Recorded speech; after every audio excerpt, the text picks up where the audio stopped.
Welcome to the Perpetual Growth Podcast with your host, Zach Palmer, the show where we explore the strategies, insights, and stories that empower you to grow your business, strengthen your relationships, and elevate your health. Because growth isn't just about what you achieve, it's about who you become along the way. Today, I'm thrilled to welcome Robert Stone. Robert is a thought leader and Canadian authority on personal tax. He was a keynote speaker for his 2011 and 2012 annual tax roundup, part of Intuit Canada's 2014 annual roundtable. Founder and CEO of Mr. Taxes CA with 42 locations, and a founding member of CTPC Canada CA, which is the HRSDC accredited federal tax certification course. So let's dive in and take another step on your journey to perpetual growth. Robert, welcome. I am super excited to have you today. In addition to your business background, before we dive into the juicy stuff, I'd love to hear a little bit more about your boxing career and how that transitioned into your current professional career. Oh, you're going to bring that up, are you? God. So yeah, 152 amateur fights. I went to the Olympic trials here for Team Canada in 90,000. Prior to that, I spent my life playing hockey, as most young Canadians. I turned 17. I had a bad injury. I was a small guy. I'm about 6 foot, but in junior hockey, I was about 150 pounds. And I still remember my defense. I played defense at that size because I had some different skills, but didn't have the size to take guys out. My defensive partner, his name was Jim Congdon. They called him King Congdon. He was 19. Him and his brothers were all over 250. I think he was 6'3" as a junior hockey. Wow. And so it just shows you the relative size. So after a bad injury, took a year off, I started putting on weight. A friend of mine challenged me to go down to the boxing club. I was in karate at the time and thought because I had a black belt, I thought it was Bruce Lee. And he said, no, he goes, I'll teach you a lesson. And this guy was a little guy, 130 pounds. And he brought me down to the boxing club. They wouldn't let me get in the ring for a couple of weeks. And then finally the coach said, you think you're ready? I'm like, yeah, I'm ready. I'm going to take this guy out. His name's John Kane. And he was 20 pounds lighter than me, quite a bit shorter. And I got in the ring and I took a swing at him and missed. And he hit me in the body and I was down on a knee. First punch. Coach comes over. Are you okay? I'm like, yeah, I'm okay. I couldn't breathe. Couldn't move my arm. Then I took a swing at him with the other arm. He went underneath my swing, hit me in the other side, and I was down again. First 2 punches and I was hooked. Being competitive, that's what you do. You get knocked down, you want revenge. And after about 6 or 7 months, I was able to get the better of him only because of my size. But it taught me a valuable lesson, right? Don't ever underestimate it. Mm-hmm. And that's how I got involved in boxing. I never turned pro at 96, and I had to change careers, which is how I got on this podcast because I have a business stories. But prior to that point, I was just building houses. In 96, broke my neck. I had to take 2 years off. After 2 years, I went back to the boxing club just to get back at guys going, like, are you okay?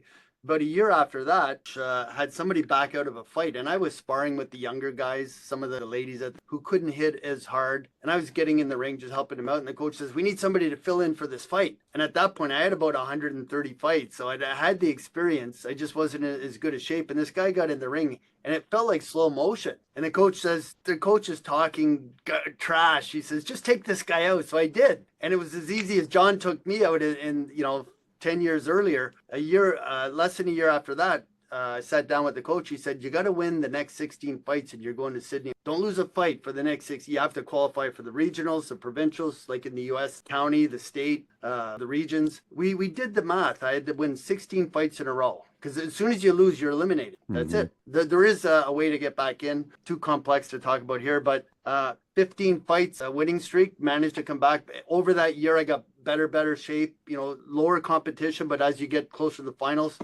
the guy that I lost to, Jeremy Molitor, ended up not going to Sydney. He won the nationalship that year. And wow. I lost at the box off the back door to get in. So I was a fight away.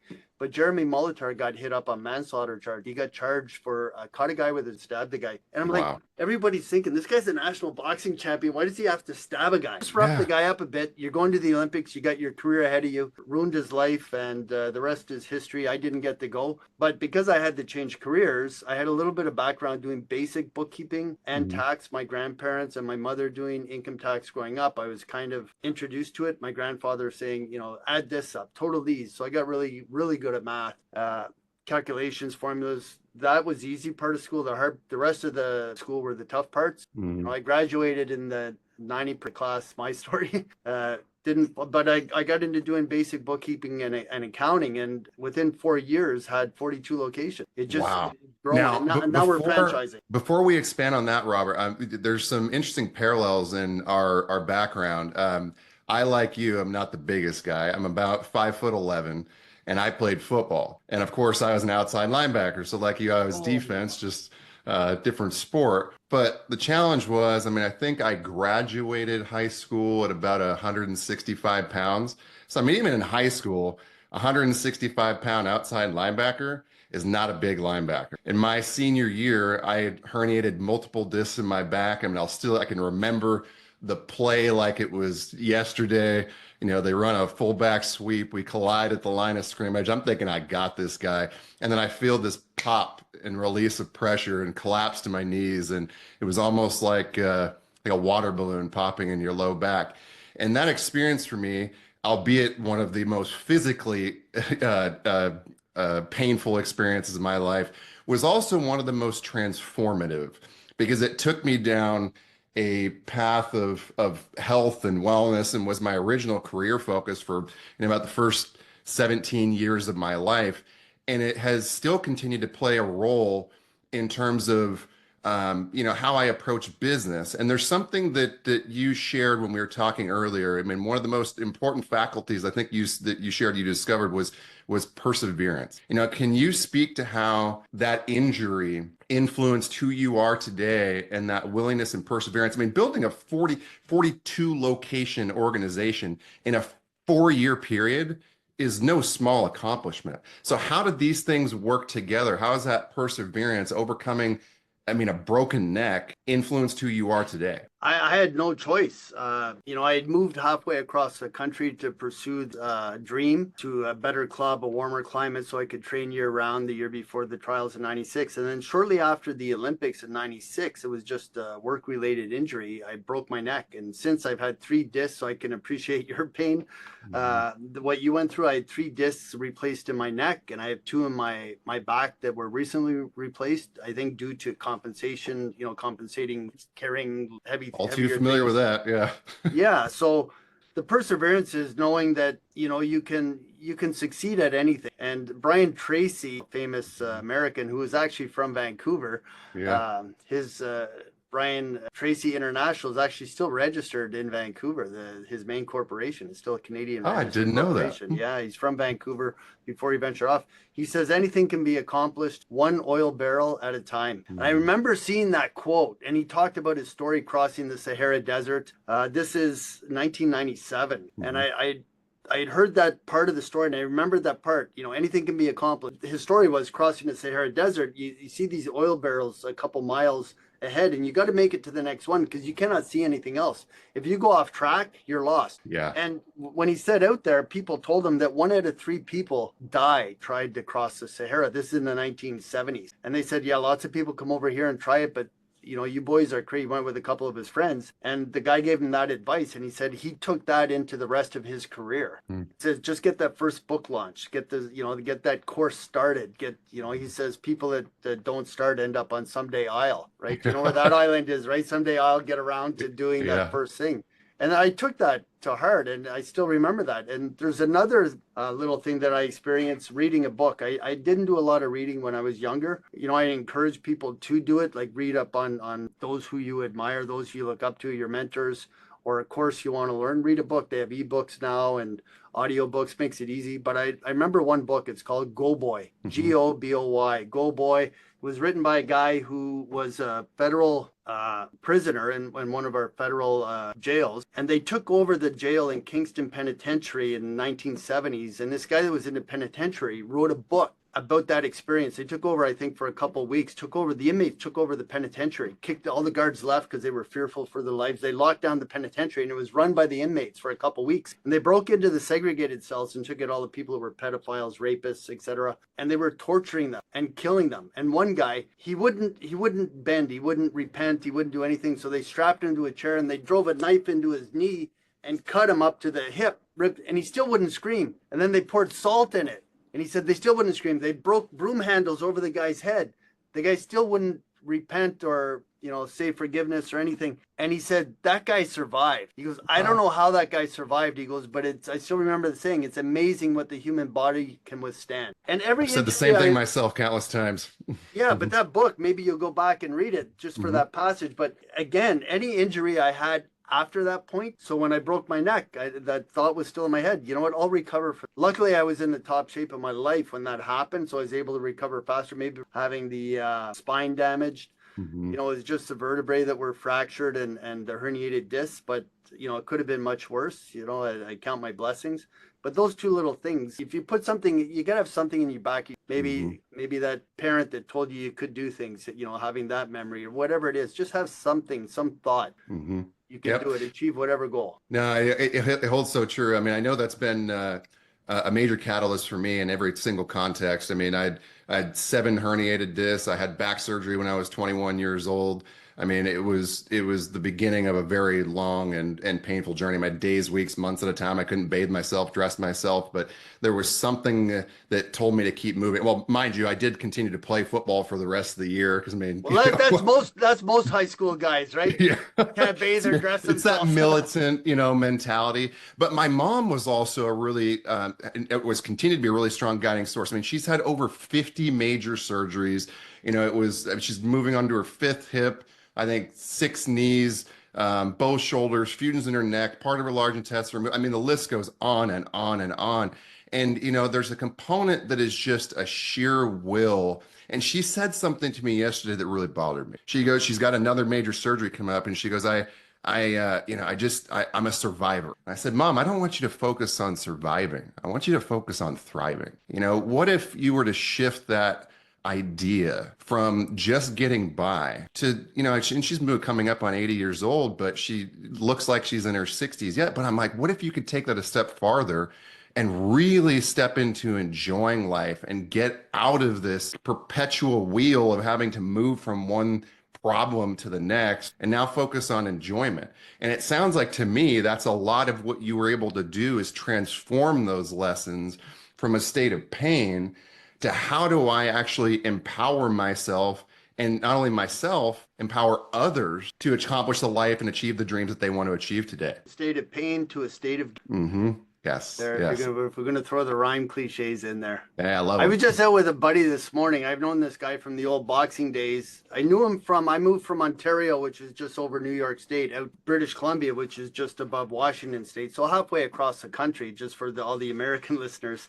We were neighbors. And yeah, this guy lost his leg through some medication. He had a lawsuit with the pharmaceutical companies over the years. And then he had an accident at work. He had his leg cut off just below the shin, so just above the ankle. Then he had an injury at work, had to get it cut off across the knee. And we went out this morning, and I didn't even think about it. And this is how lighthearted the guy is. He said, where do you want to go for breakfast? And I said, IHOP, the International House of Pancakes. So he gets out of the car and he goes, turn your camera on. He goes, video me. And he gets out and he goes, where are we going? He goes, IHOP.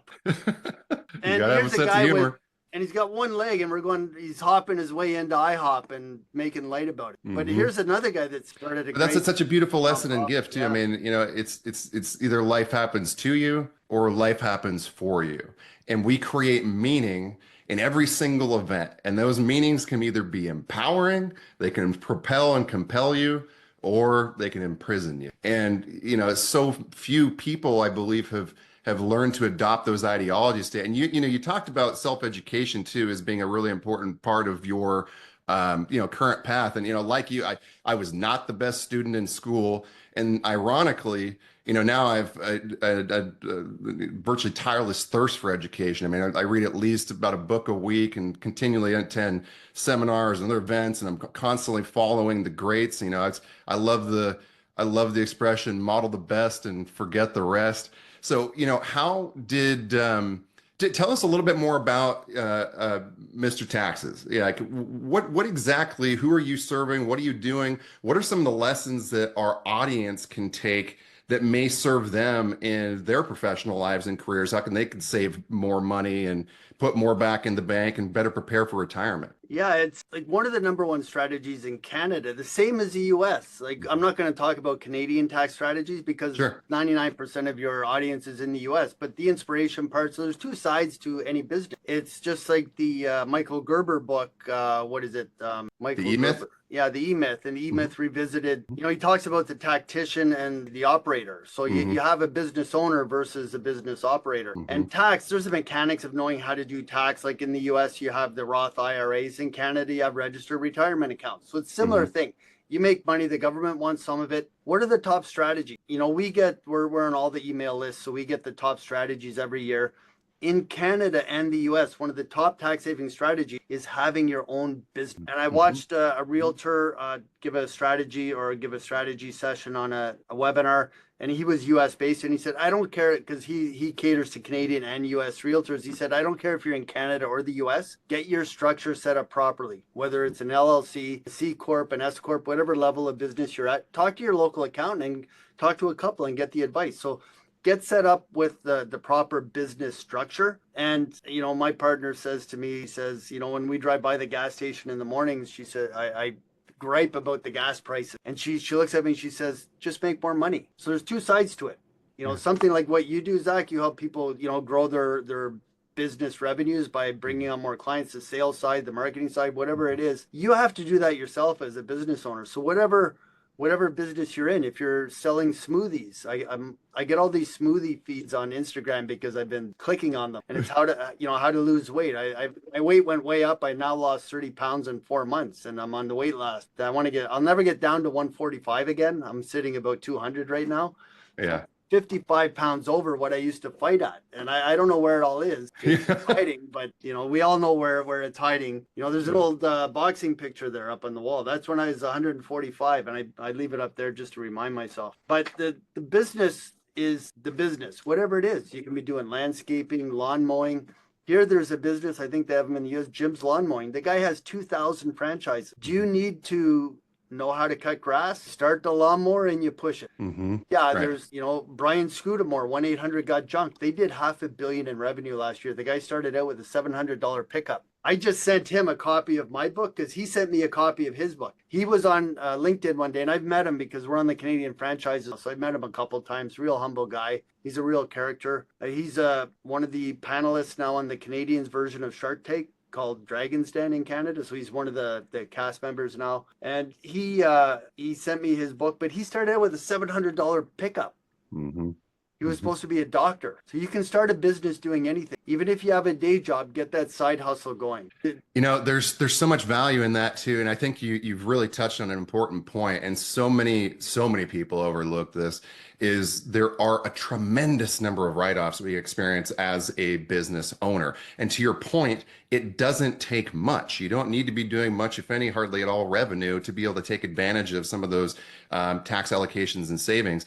Now, one thing I want to touch on, not exactly to this point, but it is really important, is when you are building your business, when you are formally incorporating, like as you mentioned, LLC, S Corp, C Corp, what have you, a really profound yet simple pro tip is to ensure that it is not tied to your name. A lot of people will incorporate their own names, but we want to try and minimize or mitigate the number of ways that you could be potentially held liable and keep those assets parked to the side. Is that something that you can speak to a little bit, and probably more eloquently than I could to the audience? No, I couldn't say it any better. It's, you got to protect when we talk to clients, and I still talk to clients on depending, where they're referred to previous client, I'll get on a call. One of the first things they'll say, what can I write off? And I'll say, Zach, look over your left shoulder. What is that, Iron Man? Yeah. That Iron Man picture, now you can write that off. Those books on your shelf, you can write those off. The shelf, the light, the shirt you're wearing, as long as it has a monogram on it, right, as long as it has your company name on it, you can write off. That's one of the rules in Canada. So there's all these little minute rules, but the number one rule is keep receipts for everything you buy. If you're going to be a business owner, become a true business owner. If you were just incorporating, one of the first pieces of advice, whether it's a C Corp, S Corp, LLC, is make a list of everything you already own. Pictures of it. I'll tell you a funny story. We had a client, passed away now. It was a client for about 10 years. Older fella, owned a vacuum shop here in Big Al's vacuum shop. He wasn't a big guy, and he bought a bunch of vacuums from an auction. He paid cash for them, and they were there was a train that was there was a train wreck. So all these boxes got damaged. So they sold them at an auction for 10 cents on the dollar. So let's say at 400, they were a high-end vacuum. He got them for $40 a box, and he bought about 1,200 of them. 1,200 boxes, and he had them all stacked in his warehouse. And he called me, he said, yeah, I bought these. He goes, I'm going to sell them. I'm going to make a huge profit. How do I account for them? And I said, oh, that's cool. I said, pose, I'm going to take some pictures. So we took and the boxes were stacked nice. Right. So we counted how many deep, how many high. 2 years later, he was audited. And because he didn't have a receipt for the box, our government agents equivalent to the IRS didn't allow him to write them off. They said, we're going to cancel that. And the easy thing, or the nice thing was we had pictures. And I'm just doing the quick math. Yeah, it was close to, I remember, it was around $80,000. And that's about $20,000 in tax. They refused that. So now he owes 25 grand. Yeah, interest. Interest, penalties, everything else. Yeah. And it grew to almost 100,000. And there's a couple stages, the same in the US. Here we have objection, appeal, federal tax court. So if you swing and miss at the first one, you swing and miss at the second one, you get a third shot. We end up in front of a judge. We present the pictures, which we gave through the other two stages. And the judge looks at the pictures and he goes, looks like vacuums. And he's got the picture, he goes, feels like vacuums. He says, I'm going to assume that these are vacuums in this box, and I'm going to assume $40 or $50, whatever it was a box, is a reasonable price to have paid. See the boxes, we're going to allow it. This is 10 minutes in, and then we're leaving, and he's joyous because he was a fighter, this old guy. And I driven downtown with him to the courthouse, which is downtown Vancouver. We're driving back, and he starts laughing, and he pulls over. He goes, I can't believe it. I said, what? What's so funny? And he's laughing his brains out. He goes, the judge never asked to see inside the boxes. Yeah. There were vacuums in the boxes. Yeah. But imagine writing something off for something you didn't have.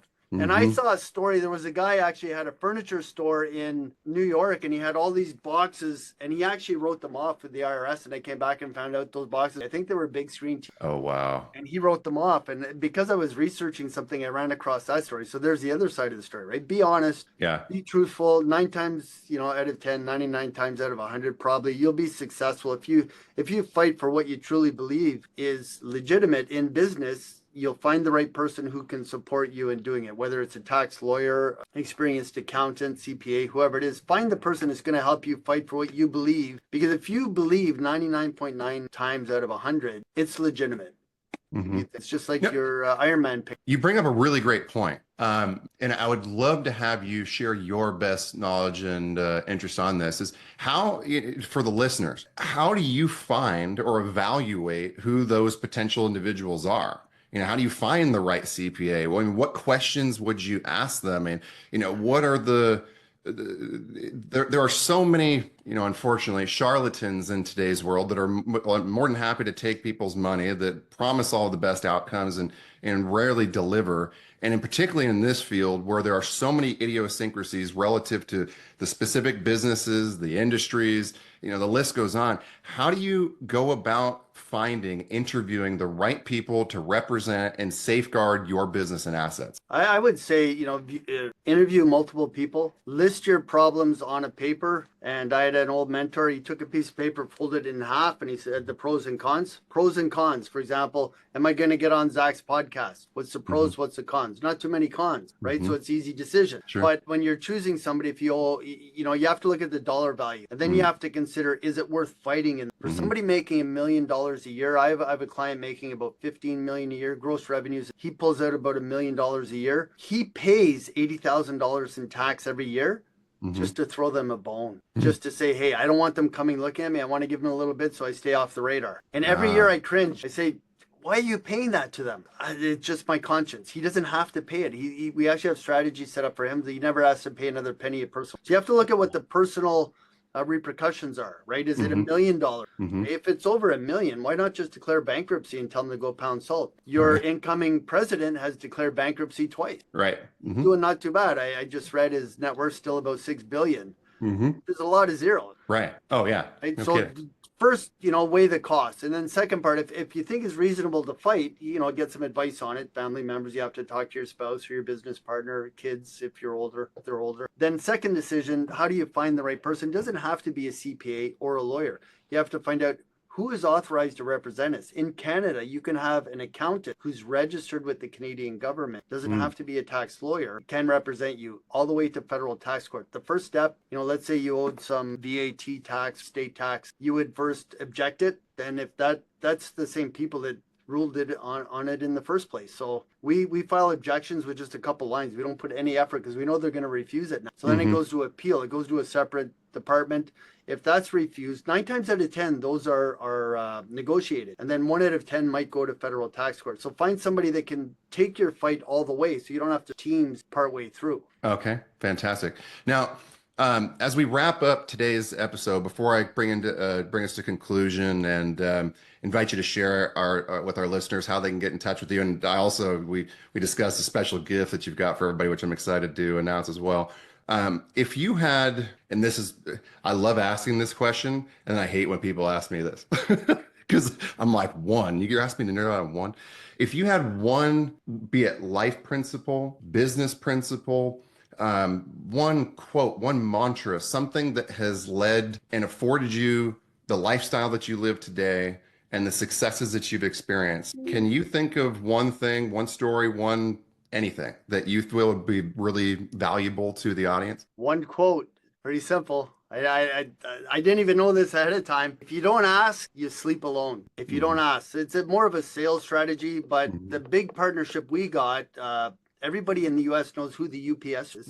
So there's a Canadian UPS stores, Our first 10 locations were at the UPS stores on a pilot project. And I phoned and asked, you'd be interested in putting tax service? Who's this? So it's Rob from Vancouver. They said, well, who are you? What business do you have? What experience do you have? I said, well, it's irrelevant. I said, here's what it could do for your locations. And the person on the phone put me in touch with their Western Canadian regional manager. And I met her at a restaurant a week later in the morning. I had a NDA MOU agreement already drafted.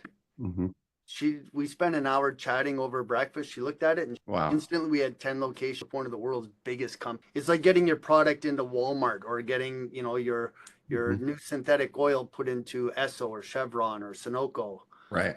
Or Exxon, whatever the gas stations are in the US. Right. So it's, you just got to ask, come up with that outrageous concept or idea. And if you don't ask somebody, whether it's for a sale or a partnership or to get your product on the shelf, it ain't going to happen.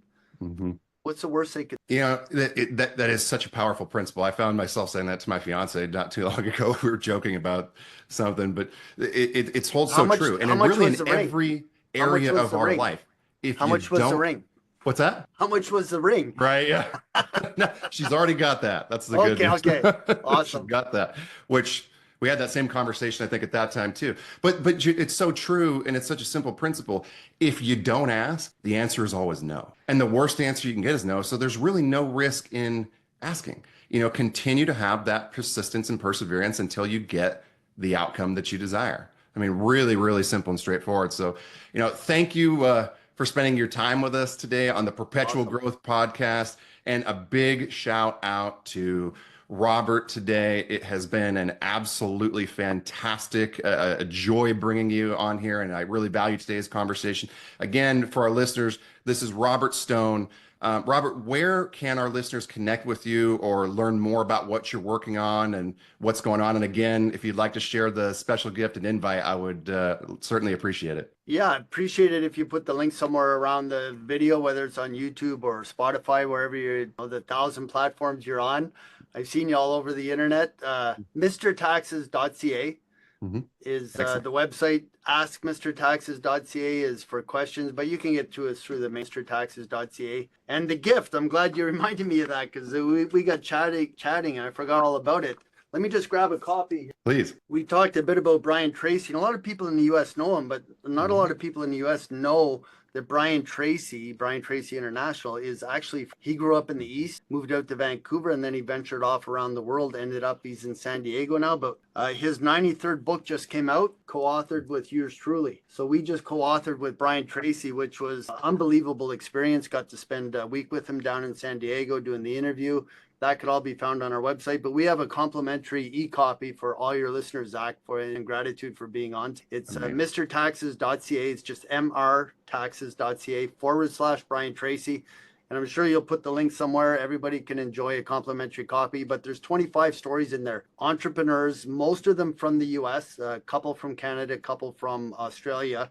But I think there's 21 stories, US entrepreneurs, their growth, their et cetera. So hopefully they enjoy the read. Oh, I'm sure they will. And thank you again. I mean, that's an incredible gift. I mean, as we know, stories have been the medium through which all knowledge has been passed down for generation after generation after generation. So, roughly 25 different life experiences from other successful people partnered with Brian Tracy. I mean, this is going to be a must read, guys. So make sure you visit the links. We will, of course, have it in the descriptions and in the email posts and everywhere else we put it. Now, if this episode sparks something for you, don't keep it. Let's share it, subscribe, leave a review to help us reach even more people on their journey. Remember, growth doesn't happen by chance. It happens by choice. So we'll see you all next time. Again, Robert Stone, thank you for joining us today. I appreciate you, my friend.